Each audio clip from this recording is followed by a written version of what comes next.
In the last video, we introduced the idea of machine learning techniques as important for carrying out predictive analyses and talked about the four general steps to a machine learning analysis, a predictive analysis, being data partitioning, feature selection, choice of model, and then assessment. That third step of choosing a model is what we're really going to delve into in this video and the next. Where in this one, we're focusing on classic machine learning models. So by the end of this, I want everybody to be able to define what supervised and unsupervised machine learning are. We talked about this briefly in the last video, but I want to make sure that this is very clear to everybody after this video. And I also want everybody to be able to explain the difference between when you would use classification and when you would use regression, and then conceptually explain various common and famous classic machine learning models. Again, we're going to discuss these conceptually and then delve deeper with examples into a few of them. So returning to this diagram that I showed in the last video, we are now focusing up here at the top on classic machine learning. And I showed the bifurcation in the last video that supervised machine learning occurs when you provide the computer with not only the features, but also the label information on your data so that the model can determine the relationship between the two. And the general two approaches there are classification and regression. And you can see a few of the most common model types surrounding those. We're going to focus in on linear regression here. And we'll talk a little bit about SVM and decision trees, and maybe touch on k-nearest neighbors. On the other hand, we have unsupervised learning. We're going to focus less on these, but we will introduce the idea of clustering with k-means clustering. Talk about dimensionality reduction very briefly here, but return to this later on in the quarter. And we won't spend a ton of time talking about pattern search. So the two main splits when we're talking about supervised machine learning, you can see that indicated by the colored bar at the top right, are regression and classification. When you're deciding which approach, what you want to think to yourself is, what am I trying to predict? If you are trying to predict something continuous, something numeric, you're going to be over in regression world. The popular algorithms here are linear and polynomial regressions. And the idea here is your inputs, your features are used to make predictions about a continuous or numeric outcome. And the tongue-in-cheek argument here is draw a line through these dots. Yup, that's machine learning. We'll see an example of that in just a second. Regression is used for stock price forecasting, demand and sales volume analysis, medical diagnosis when you have a continuous outcome, and the relationship between numbers and time. So anytime your outcome is continuous, if the thing you're trying to predict is continuous, you're probably going to first think about regression. On the other hand, when your outcome is categorical, this is when you want to think about classification approaches. So the idea here is you're splitting objects based on one of the attributes known beforehand. So you're taking the features, using information in those features to generate different groups. So one example here is separating socks based on color, which you do every time you maybe fold your laundry, or documents based on language or music by genre. If the outcome is some category, your mind should go to classification. So this is spam filtering. Yes, no. Is it spam? Language detection. Is it English? Is it Spanish? Is it Mandarin? A search of similar documents, grouping documents by similarity, classifying them into, say, works of fiction and works of nonfiction. Sentiment analysis, which we've already talked about, is a type of classification. We're classifying the text inputs into different emotional content categories. Recognition of handwritten characters and numbers is a very common and famous classification technique. You know, all of these images are ones, all of these letters are A's. And fraud detection, classifying, is it fraud, is it not fraud? Now, there are a whole bunch of popular algorithms for classification. We're going to focus in on decision trees and support vector machines, but there are links to all of these, and we're going to be talking about scikit-learn later on, and I'll introduce the documentation. All of these can be implemented in scikit-learn. So backing out a little bit to simplify what we just talked about. Regression should be your first thought when your output, your outcome, the thing you're trying to predict is continuous. So say something like age. When the thing you're trying to predict is categorical, that's where you think classification. So something like education level, high school graduate, bachelor's degree, advanced degree, etc. So when we're doing supervised learning, these are the two general approaches, and there are lots of different algorithms within each category. So to focus first on regression, the idea here is going to look very familiar to things we've talked about previously. The linear regression I'm talking about here is the same linear regression we were talking about in inference. What changed is the question we're asking. In inference, we were talking about establishing a relationship and measuring the relationship between two variables. Here, we're taking one variable and using it to predict our outcome variable. So the idea of fitting this line in a predictive question is you fit this line, and then when we're fitting this into our approaches that we've talked about, our training data are what we're displaying here. We use the training data to build the predictive model. Again, the predictive model is, in this case, linear regression, where we figure out the line that minimizes the points from the line across the distribution of our data. And this line is our model. And the idea is we are going to use this line to make predictions about future observations. Which the idea is if you later told me someone's height, I would then go up straight to our model and then determine what their likely age is. So our outcome here is age. That is the continuous variable we're trying to predict. The line is our model, and we're using linear regression to do this.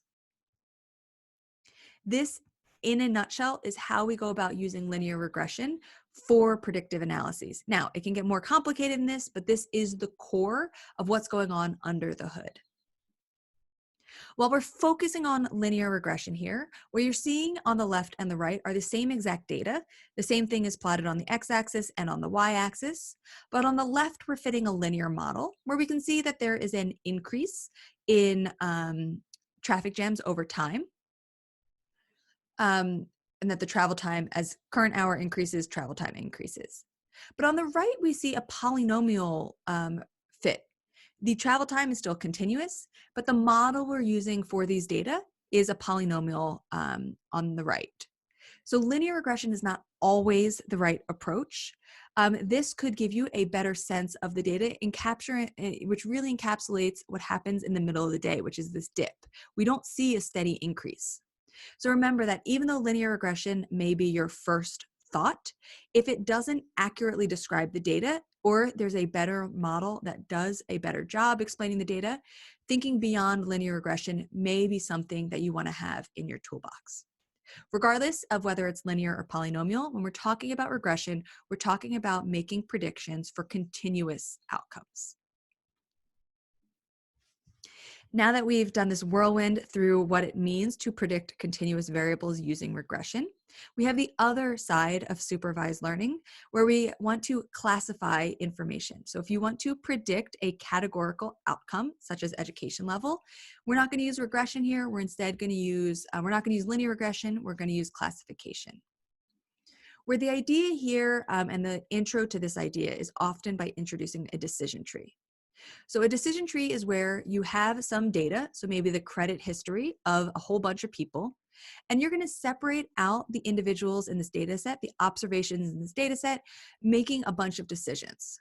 So maybe your first point is deciding whether or not they have a good credit history or a bad credit history. And of course, you'd have to define what those are.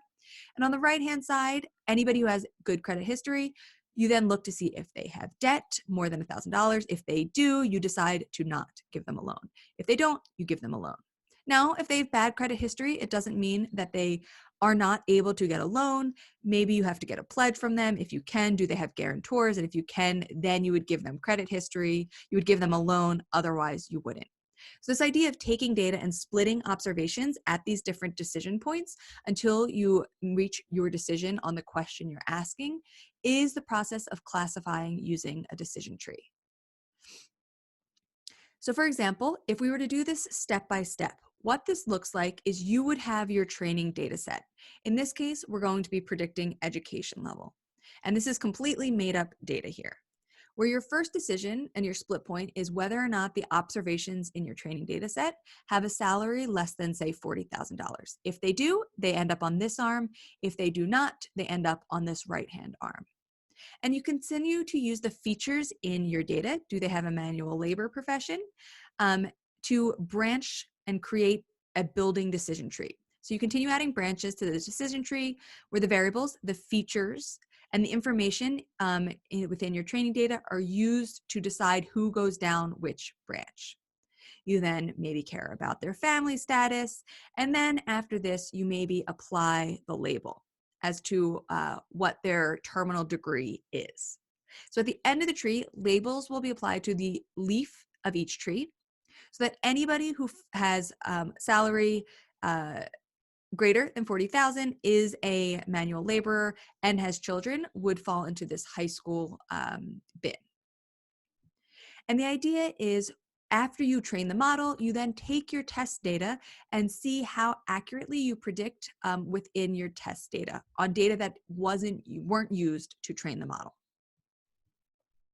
So decision trees can be very helpful for classification, and there are many, many different ways in which you can build a tree. Beyond decision trees, the other type of supervised classification that I wanted to talk about was the support vector machine, or SVM. It is a very common and a great first pass model to use when you're trying to generate different groupings. So we can see here, if we look at our axes, which is the degree of a drink, and then the ability to dance better than anyone else, and you then classified the type of the drink based on the emoji used on the plot. What you do when you're using support vector machines is you're trying to draw a line or some other type of curve, but we're going to start with lines, that maximizes the distance between your groups. So this line, the green line on the left here, maximizes the separation between the wine emojis and the beer emojis. There are other lines you could draw, and while they separate out the groups well here, they don't maximize the distance. So the support vector machine, your SVM with a linear kernel, is going to be that line that best separates between your two groups. And remember, this is supervised learning here, so we have already told the model that these are wine glass emojis and these are beer emojis, and we're finding the line that best separates those groups.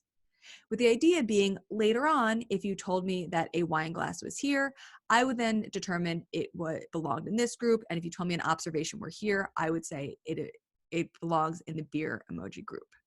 So we're talking about SVMs, we're talking about lines or curves that best separate out the different groups in our sample. When we transition to talking about unsupervised learning, this is where we again want to think about the fact that we don't beforehand know what labels the observations in our data have. We have information about the features of our data set, but we don't know what the different groupings are. And the model itself is going to determine what those are. The two most common approaches here are clustering and dimensionality reduction. With clustering, the idea is you figure out how the features relate to one another in space. They are then grouped together, and then you look back at the data and determine, oh, these were all cheeseburgers, these were all beer, these were all pizza. The model does not know that ahead of time. So it divides objects based on unknown features, and machine, the computer, chooses how those groupings are going to look based on the features in the data. So things like identifying groups of customers or figuring out differences in how customers are loyal, to merge close points on a map, to compress images, to analyze and label new data where you don't have labels, clustering can be very helpful. We'll, in future lectures, talk about k-means clustering.